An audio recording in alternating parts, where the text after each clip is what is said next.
Hello' friends, আৰু ৰাতিপুৱাই মই এটা ব্লগ বনাবলৈ আৰম্ভ কৰিলোঁ আৰু আজি ব্লগটো বনাইছোঁ এইবাবে আজি বিৰাট ভাল লাগিছে। বতৰ একদম বিৰাট ধুনীয়া বতৰ, বতাহ মাৰিছে, বৰষুণ দিছে, বৰষুণ অকণকৈ দিছিলে বাৰু ৰাতিপুৱা আৰু এতিয়া বৰষুণ আদায় আৰু এতিয়া বতাহটো আছে। যিহেতু ইয়াত বহুত গৰম আৰু ৰ'দ দি আছে, তথাপিও আজি বতাহটো বহুত বেছি দি আছে, বিৰাট ভাল লাগিছে আৰু আমি এনেকৈ বাৰাণ্ডাতে বহি আছোঁ। ভাবিলোঁ অকণমান বতাহো আপোনালোকক দেখাই দিওঁ। বিৰাট ধুনীয়া লাগিছে, মানে বতাহ মাৰিছে আৰু মই ব্লগটো আৰম্ভ কৰি দিওঁ, গতিকে ব্লগটো শেষলৈকে চাব।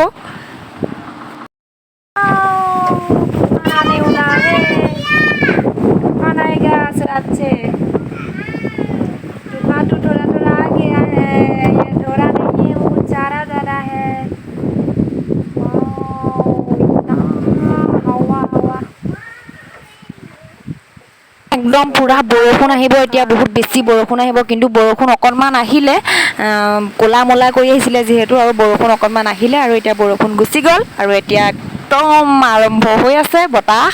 বিৰাট বতাহ দেখিছেনে, কেনেকুৱা ধৰণৰ হৈ গৈছে গছৰ পাতবিলাক, নাৰিকল পাতবিলাক একদম বিৰাট ধুনীয়াকৈ, মানে বিৰাট ভাল লাগিছে। গৰম গৰম অনুভৱটো নাইকিয়া হৈ গৈছে, বিৰাট ভাল লাগিছে। আৰু যিহেতু ইমান বেছি গৰমো নহয়, ৰ'দ মানে সেমেকা ৰ'দ দি আছে, বতাহ মাৰি আছে, লগতে বিৰাট ধুনীয়া বতাহ।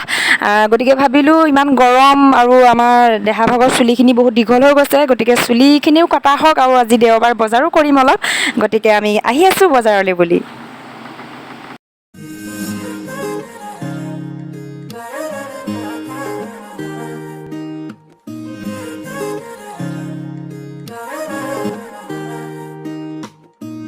হিয়াৰ বাহিৰ সুৰ হোৱানা, সুৰেৰে দিয়ানা প্ৰেৰণা, হিয়াৰে সাৱতি ৰোৱানা, প্ৰেমৰ যুত বাসনা। ইতিমধ্যে বজাৰ সজাৰ কৰি আহিলোঁ আৰু বজাৰ কৰি অহা অলপ সময় হ'ল বাৰু। আমাৰ দেহাক গা পা ধুৱাই খুৱাই বোৱাই আজৰি কৰি তাইক শুৱাই দিলোঁ আৰু তাই বহুত টোপনি ধৰিছিলে।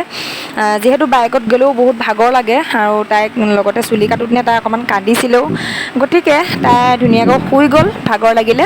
আৰু মোৰো কেইটামান কাম আছে, কামকেইটা কৰি পুনৰ আপোনালোকৰ মাজলৈ আহিম আৰু এতিয়া মই কামকেইটা কৰি লওঁ। আৰু দুপৰীয়া ভাত পানী খাই বৈ আজৰি কৰাৰ পাছত আছিলে পকা আম, সেইবাবে ভাবিলোঁ পকা আম আছিলে যেতিয়া মই খাওঁ আৰু আপোনালোককো দেখাওঁ। একদম পূৰা বতাহ ধুনীয়াকৈ। আৰু বাৰাণ্ডাখনতে ধুনীয়াকৈ বহি লৈছোঁ। আমাৰ দেহা এফালে শুই আছে, ধুনীয়াকৈ বতাহ মাৰি আছে আৰু বতাহো উপভোগ কৰোঁ, লগতে আমো খাওঁ আৰু আপোনালোককো দেখাওঁ। ইয়াৰ আমবিলাকত একো পোক চোক নাই দেই, ধুনীয়া একদম বিৰাট ধুনীয়া, পোক চোক নাই। আৰু এইবিলাক আম আচলতে আমাৰ ঘৰত যিবিলাক হৈছে সেইবিলাক আম বা গাঁৱত যিবিলাক হয় সেইবিলাক আমৰ নিচিনা নহয় বাৰু, এইবিলাক বেলেগ আম হয়। কিন্তু ইয়াৰ মানে এটা কথা, ইয়াত আম গছৰ তলত আমবিলাক নাখায় যে, নিজে পকাই পেলাই পৈণত যেতিয়া হ'ব গছৰ পৰা গোটেইখিনি লৈ যাব, তাৰপিছত ঘৰত পকাব, তাৰপিছত খাব আৰু সেইকাৰণে চাগে ইয়াত পোক চোক নাই আৰু আমবিলাক ধুনীয়া হয়, ধুনীয়াকৈ পৈণত হ'বলৈ থৈ দিয়ে। সেইকাৰণে মিঠা হয়, বহুত বেছি মিঠা। আৰু ইহঁতৰ ঘৰৰ মানে আমবিলাক বহুত ডাঙৰ ডাঙৰ হয়। এইবিলাক আম কিনি আনি লগোৱা হয় যে, সেইকাৰণে এইবিলাক বহুত ডাঙৰ ডাঙৰ আম। আৰু গতিকে মই এতিয়া এটা আম খাওঁ আৰু এটা আম থৈ দিছোঁ, আমাৰ মিষ্টাৰে খাব। আৰু আপোনালোকক মই দেখাই গৈ আছোঁ, আপোনালোকে চাই যাওক। আপোনালোকে বাৰু আম খাইছেনে? আম পকিব হ'ল আৰু ন, খাই আছে চাগে। গতিকে বাহিৰত থাকিও ময়ো আমৰ জুতি লৈছোঁ। ভাল লাগে আম, একদম গাঁৱত আৰু ঘৰত কিমান খাওঁ আৰু আগতে, কিন্তু ইয়াতো কিন্তু নোখোৱাকৈ থকা নাই, খাইছোঁ দেই। এইটো চাওক আমটো একদম ধুনীয়াকৈ পোক চোক নাই, এতিয়া আৰু কুটিব লাগে, খাবহে লাগে আৰু।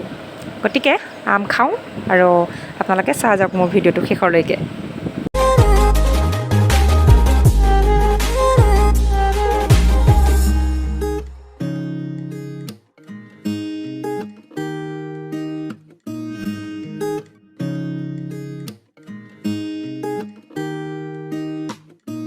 পৰাণৰ কোলে কামনা, পাহৰাই হিয়াৰ বেদনা, সুৰেৰে সিক্ত কৰা না, ৰিক্ত হিয়াৰ ৰচনা।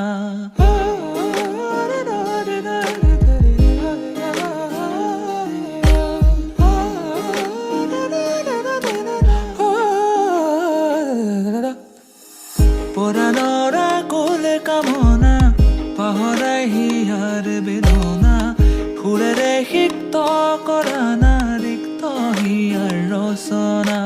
গীতেৰে সুৰেৰে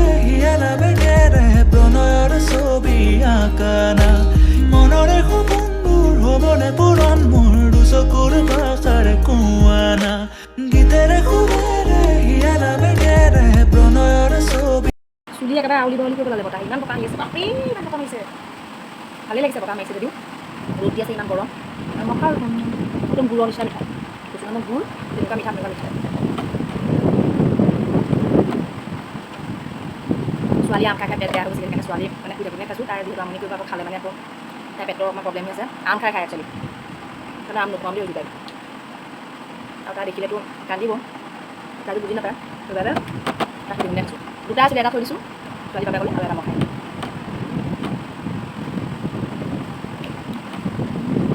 ইমান দেখা থাকিম ন হ'ব ইফালে আমাৰ দেহা শুই উঠি দেখিছেনে মোৰ লগত এখন কি খেলিছে আৰু প্ৰায়ে তাই খেলা কাম হয় এইটো মোক যদি তাই শুই উঠি যদি তাইৰ কাষত যদি মোক পায় নহয় এনেকুৱাখন কৰে আৰু নাকত ক'ত কি কৰোঁ কি নকৰোঁকৈ একদম নাকে চকুৱে টকুৱে তাই সৰু সৰু আঙুলিকেইটা একদম ধুনীয়াকৈ মোক খুচি থাকিব আৰু নাকটো চকুটো তেনেকৈ আৰু উপায়টো নাই তাই শুই উঠিছে যিহেতু আৰু সহ্য কৰিয়ে আৰু তাইক মই পাতিয়ে দিওঁ আৰু এনেকৈ আৰু আপোনালোকক এনেকুৱা মানে কৰে নে নকৰে বাৰু জনাবচোন দেই কমেণ্ট কৰি আৰু হাঁহি খিকিন্দালিয়ে ফূৰ্তিয়ে সেইকণ সময় পাৰ কৰাই দিওঁ আৰু যিহেতু শুই উঠি ল'ৰা ছোৱালীবিলাক অকণমান মনটো বেয়া হয় কিন্তু এনেকৈ মই পাতিয়ে দিওঁ আৰু নহ'লেতো উপায় নাই নহয় জানো কন্দাতকৈ আৰু পাতিয়ে দিওঁ আৰু তাইৰ মনটো ভাল লাগিবলৈ কাৰণে অকণমান সময় ৰাস্তালৈ উলিয়াই লৈ যাওঁ ইয়াত যিহেতু এতিয়া 6টা বাজিছে আৰু এতিয়া ধুনীয়া মানে ভাল হ'ব অকণমান ওলাই যাবলৈ আৰু এজনী টিকলি যাব লগতে আপোনালোকক দেখাম বাৰু আৰু মোৰ লাহে লাহে ব্লগটো সামৰণি মাৰিবলৈ হৈছেহি